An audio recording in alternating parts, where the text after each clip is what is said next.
La semaine de la généalogie, Animé par Olivier Bussmann. en direct sur LMR. On retrouve un cousin, le cousin de la reine d'Angleterre, c'est ça? Bonjour Jean-Louis. Oui, bonsoir Olivier. Alors dis-nous ça, alors parle-nous ça, parce que c'est quand même assez surprenant quand même. Oui, c'est une étude assez surprenante.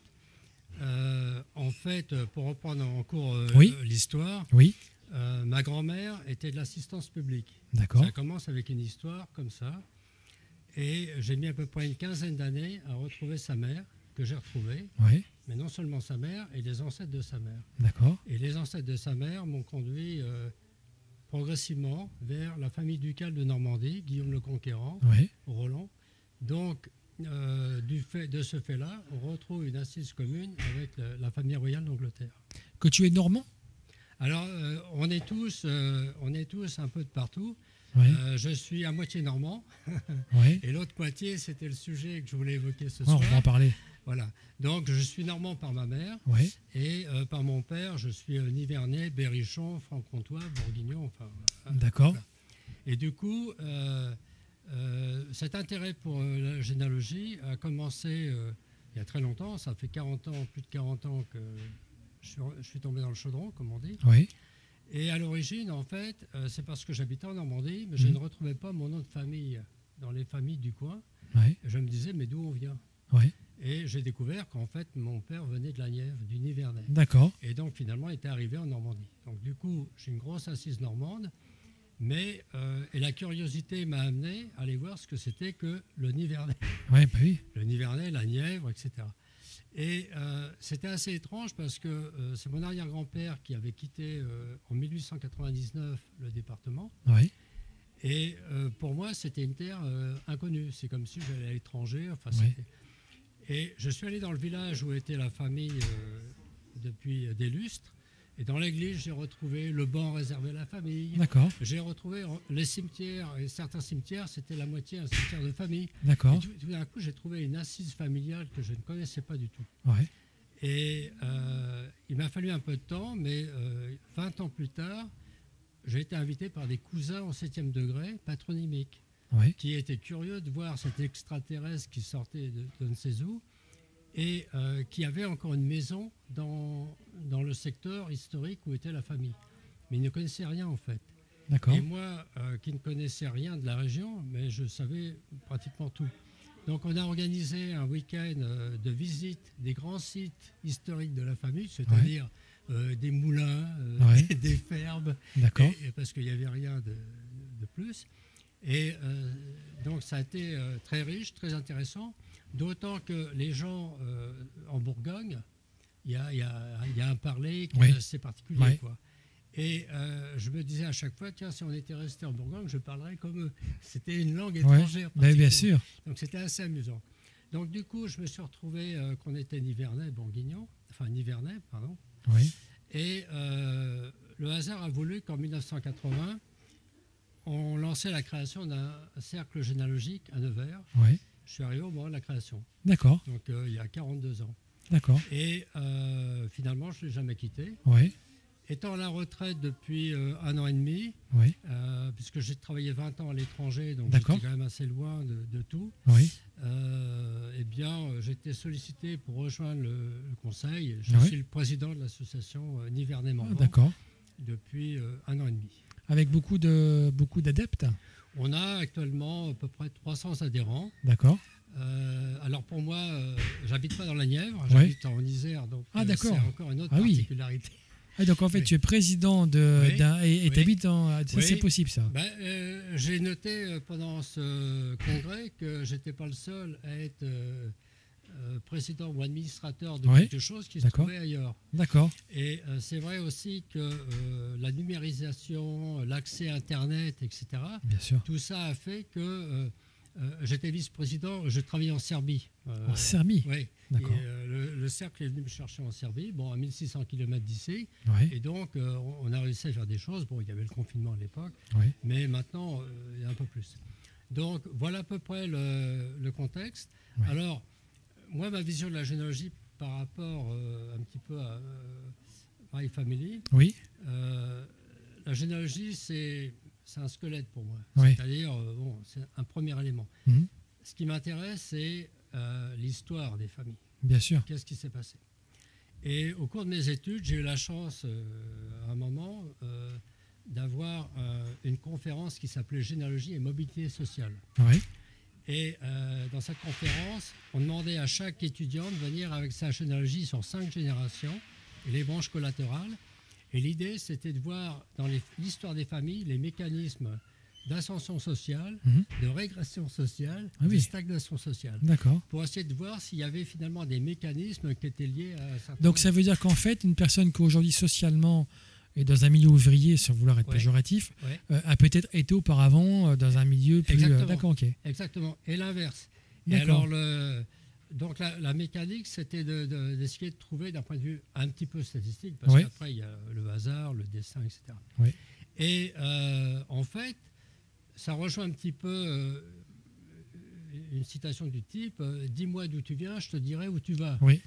Et parce que finalement, le destin ou la vie que l'on se crée ne vient pas complètement par hasard. C'est-à-dire qu'il y a quand même des racines. J'en veux pour exemple, je vais vous raconter une histoire. Ça concerne le Nivernais. Au mois d'août, on a été contacté par l'ambassade de France en Roumanie cette année. D'accord. Parce que le 11 novembre 2022, en Roumanie, l'ambassade de France veut créer un événement pour la célébration du 11 novembre. Ils ont donc pris la liste des morts sur un monument qui est basé en Roumanie. Oui. Il y avait un Nivernais. D'accord. Ils nous ont contactés parce qu'ils nous ont demandé de rechercher les descendants. D'accord. Ce qui est quand même assez difficile, une recherche de descendance. Bien sûr. Donc cet individu, Paul Léon Jounin, Manœuvre, mort en 1918 sur les bords du Danube en Roumanie. Il n'y avait rien de particulier a priori. En creusant, pour essayer de comprendre qu'est-ce qu'il faisait là-bas, en fait, j'ai découvert que son oncle avait été communard à Paris. D'accord. Alors déjà, de la Nièvre, qu'est-ce qu'il faisait à Paris? Bien sûr. Communard, arrêté en 1871, mis au cachot dans les Deux-Sèvres, évadé en 1871, exilé en Belgique, il est resté 10 ans à Bruxelles, gracié en 1880, il revient en France. Alors je me suis dit, tiens, qu'est-ce que faisait un Nivernais communard à Paris? Bien sûr. Et en fait, il faut remonter une génération avant, en 1851, Napoléon va faire son coup d'État, Napoléon III va faire son coup d'État pour prendre le pouvoir. Il se trouve que dans la Nièvre, il y avait une ville, il y a toujours une ville qui s'appelle Clamecy. Oui, je connais Clamecy, la baie de Clamecy. Voilà. Et Clamecy était une ville où il y avait une ferveur républicaine forte. D'accord. Entre le 4 et le 8 décembre 1851, ils vont barricader la ville, prendre les armes pour s'opposer au coup d'État de Napoléon. D'accord. La répression sera féroce. Il y aura 360 déportés en Algérie, 40 en Guyane, 10 condamnés à mort, dont le grand-père du poilu de 1918, qui a été condamné à mort en 1851. En fait, il va finir pas très loin d'ici, à Toulon. Il est envoyé au bagne de Toulon et va mourir en 1855. D'accord. Comme exilé, c'était un interné politique républicain. Donc, en fait, on s'aperçoit, et quand on est dans l'histoire de la famille avant ce personnage, on a des meuniers, on a des journaliers, on a des laboureurs. Donc, on s'aperçoit qu'à un moment, le destin, ça a été l'arrivée à la prise de pouvoir de Napoléon, Napoléon III, qui va en fait quelque part dicter le destin de 3 générations de cette famille, parce que le père finissant au bagne, la mère n'avait plus de ressources, la mère va quitter la Nièvre pour devenir lingère à Paris, va amener son fils qui va être donc dans les armées, il était de la classe 1870, il va se retrouver incorporé à la fin de l'Empire, et en 1871, comme il était à Paris, il rejoint la Commune, et le petit fils, on dit souvent que la guerre de 14, c'était un peu la revanche de la guerre de 70. Lui va mourir en Roumanie. Donc toute cette branche sur 3 générations a été marquée par l'arrivée de Napoléon. Mais quand on prend la généalogie telle qu'elle, brute, on s'aperçoit que le premier, c'était un manœuvre, son père, c'était un domestique, le troisième, c'était un cordonnier.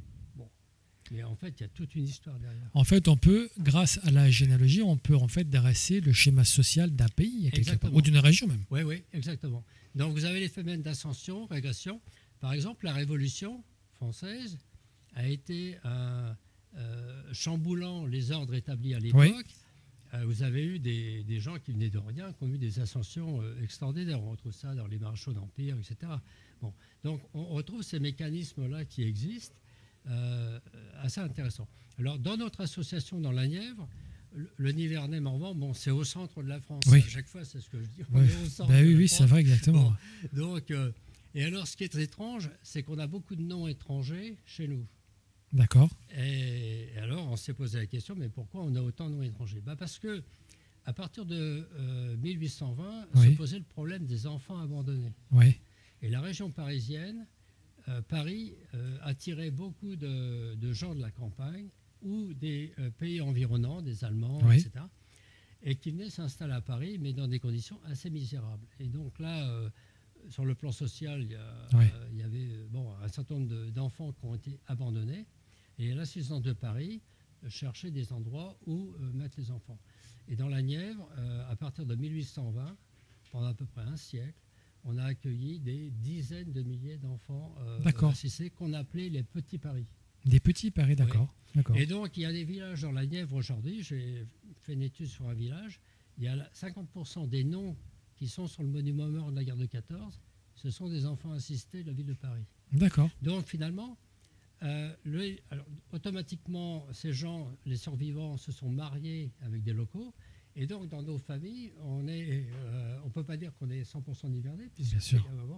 Et donc, vous retrouvez des Winterheimer, des Ulrich, vous retrouvez des noms allemands de partout. D'accord. On va faire l'année prochaine, justement, dans la Nièvre, dans le Morvan, il y a un musée des nourrices. Oui.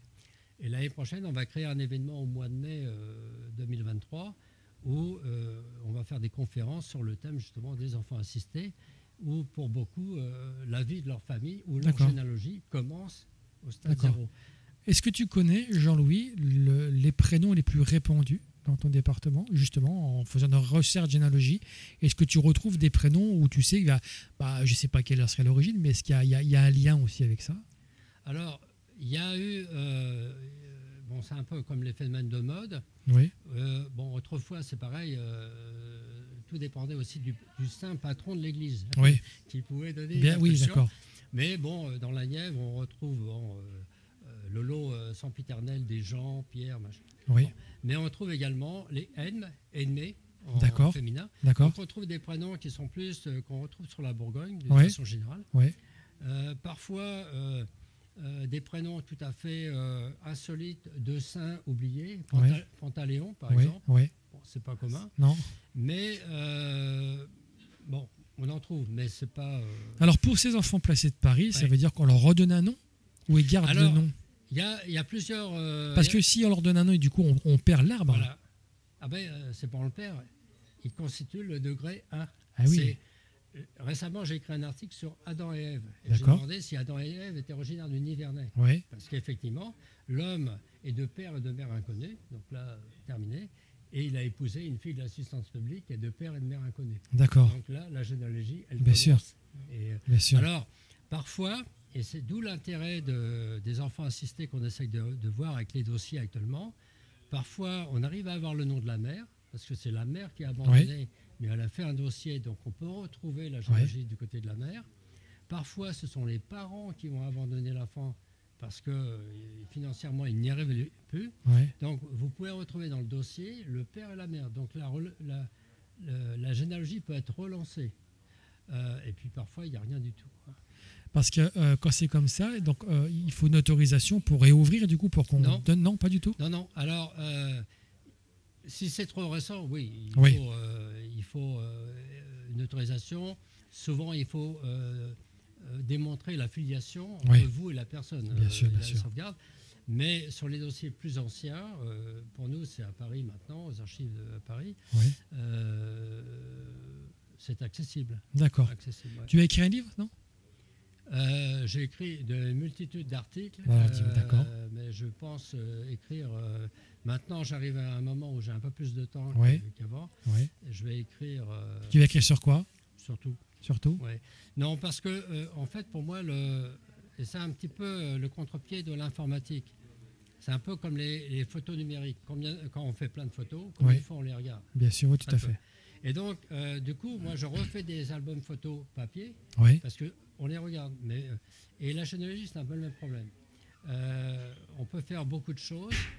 Si dans votre famille, personne n'est intéressé, à votre disparition, tout disparaît. Oui. C'est clair. Oui. Et c'est quand même dommage parce que le véritable patrimoine qu'on peut transmettre, c'est quand même l'histoire de sa famille. Bien sûr. Et c'est presque un devoir aussi de transmission. Bien sûr. Donc, moi, l'idée, c'est effectivement de mettre... Alors, des fois, il faut faire un peu de marketing, comme on Oui. dit, Bien sûr. c'est-à-dire d'avoir des histoires un petit peu croquantes, Oui. un petit peu...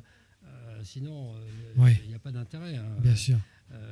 Le gars qui va dire une chronologie de personnages qui ne parle à personne, ça ne veut rien dire. Bien Par sûr. contre, une histoire... et aujourd'hui, il y a quand même beaucoup... La guerre de 14, par exemple, est une période qui a beaucoup intrigué. Bien sûr. Ceux qui ont connu leurs grands-parents qui avaient Oui. vécu la guerre de 14, souvent, les hommes n'en parlaient jamais.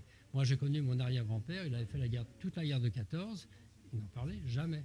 D'accord. Parce qu'il y avait le traumatisme de la guerre et tout. Par les fiches matricules en ligne, vous connaissez la classe, vous connaissez le centre de recrutement, et ben vous retrouvez tous les états de service, combien il a été blessé, qu'est-ce qu'il a eu, quelle décoration, etc. Donc c'est quand même une information. Et pour des amis, je l'ai fait, et il m'a dit, tu m'as dit des choses que mon grand-père m'a jamais dit. Ah, c'est fou, hein. Parce que il y avait ce blocage, quoi. Bien sûr. Et il savait qu'il avait été blessé, mais il ne savait pas dans quelles circonstances. Et je lui ai expliqué dans quelles circonstances. D'accord. Une grenade, Ouais, dans ouais. une tranchée. D'accord. Ouais, Ah ouais. Il y a encore des gens qui font de la recherche sur les poilus. Oui, oui. Ouais. Pour moi, c'est une source. Bon, il y a eu le phénomène de mode avec le centenaire de Oui. la guerre de 14, Oui. mais c'est une source d'information quand même assez extraordinaire. Plus que la guerre 39-45. C'est-à-dire que 39-45 n'est pas encore aussi accessible. D'accord. Ah, d'accord, ok. Parce qu'il y a un délai, comment ça se passe? D'accord, ouais. d'accord.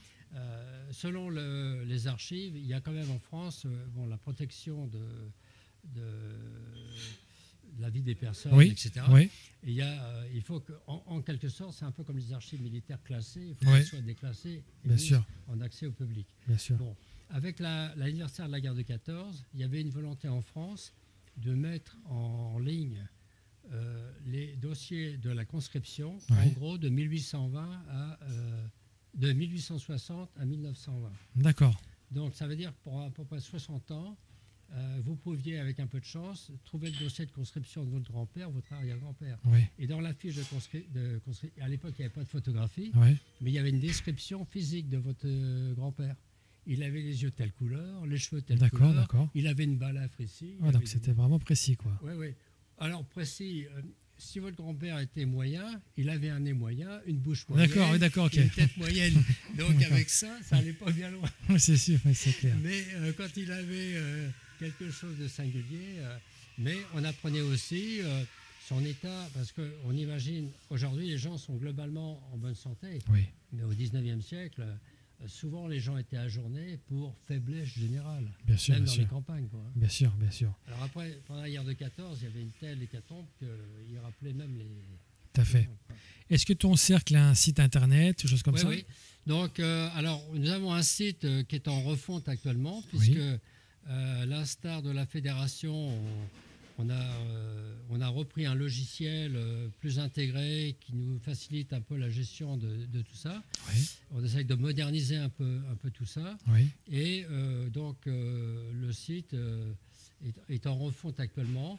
Bon, c'est clair que on a, comme beaucoup d'associations, la période Covid a créé un manque, un vide, Oui, bien sûr. puisque en fait, les gens se sont refermés sur eux-mêmes chez eux, Oui. ont beaucoup travaillé sur des plateformes en ligne qui ne délivrent pas forcément des informations Oui. exactes, il faut le savoir. Oui. Et du coup, il y a eu un déclin des adhésions dans les cercles. Donc aujourd'hui, notre enjeu, c'est de réactiver un petit peu, mais effectivement, il faut qu'on arrive à trouver notre segmentation. Là, c'est du marketing. Bien sûr, bien sûr. C'est-à-dire, on ne peut pas être en compétition avec des My Family ou Oui, des je choses comprends. comme ça. Je comprends. Par contre, là où on peut, à mon avis, avoir un créneau, c'est sur la formation. Oui, Donc, former les gens, leur expliquer comment faire. oui, Et également sur cet aspect d'ouvrir le scope oui, à des données sociologiques, historiques. oui. Et peut-être, plutôt que d'avoir la course à l'ancêtre le plus éloigné, Mhm. d'avoir une histoire. En fait. Bien sûr, Voilà. bien sûr, tout à fait. Tu voulais rajouter quelque chose ou pas, Jean-Louis? Non, pour moi, C'est parfait. c'est... Bon. Bon, en tout cas, alors quand est-ce que ton livre, tu vas le sortir, tu sais ou pas encore? Euh, bah, on va donner une bonne paire d'années quand même. Ouais, ouais, il y ouais. a beaucoup de choses à collecter. Ouais, beaucoup de choses à dire aussi, il faut que je compacte. D'accord, et sur plusieurs histoires, du coup, il y aura plusieurs histoires, il y aura Ah oui, plusieurs oui, textes. il y a plusieurs histoires, il y a... ouais, Il y aurait de l'histoire personnelle ou pas du tout? oui, une histoire aussi personnelle, puisque bon, j'ai eu la chance de vivre à l'étranger pendant 20 ans, Oui, donc je me suis retrouvé dans des contextes bien particuliers, on va oui, dire. oui. Et ça aussi, c'est... En fait, on est aussi part de l'histoire, parce que Bien. quelque part, on est les ancêtres de ceux de demain. Ben oui, Donc, tout à fait, L'idée Tout de à fait. conserver était également applicable à nous-mêmes. Quoi. bien sûr. Jean-Louis, merci en tout cas. De C'était un rien. plaisir de partager avec toi, d'avoir toute cette richesse. C'est vraiment, c'est vraiment stupéfiant parce que chaque personne qui passe apporte des choses, apporte des éléments et c'est vraiment intéressant. Vraiment, je suis assez surpris c'est passionné comme tu l'es, comme le sont tous à leur niveau et c'est vraiment passionnant d'échanger sur le sujet et j'espère en tout cas que ça donne envie aux auditeurs qui nous écoutent de venir faire de la généalogie. Parce que c'est vrai qu'on en parlait avec les jeunes tout à l'heure, dans quelques instants, parce qu'on se dit, la généalogie, c'est pour les papis, les mamies, etc. Ouais, ouais. Mais je pense qu'il y a peut-être une jeunesse qui a envie de venir aussi à s'y mettre et on a envie de connaître ses ancêtres, je pense. Et si vous avez dans vos ancêtres des enfants à assister, vous êtes bienvenus le week-end de Pentecôte 2023 dans le Morvan. On va l'annoncer par la fédération. D'accord, il y a un événement qui va se Ouais. faire. Très bien, Avec parfait. conférence. La semaine de la généalogie, Animé par Olivier Bussmann. en direct sur LMR.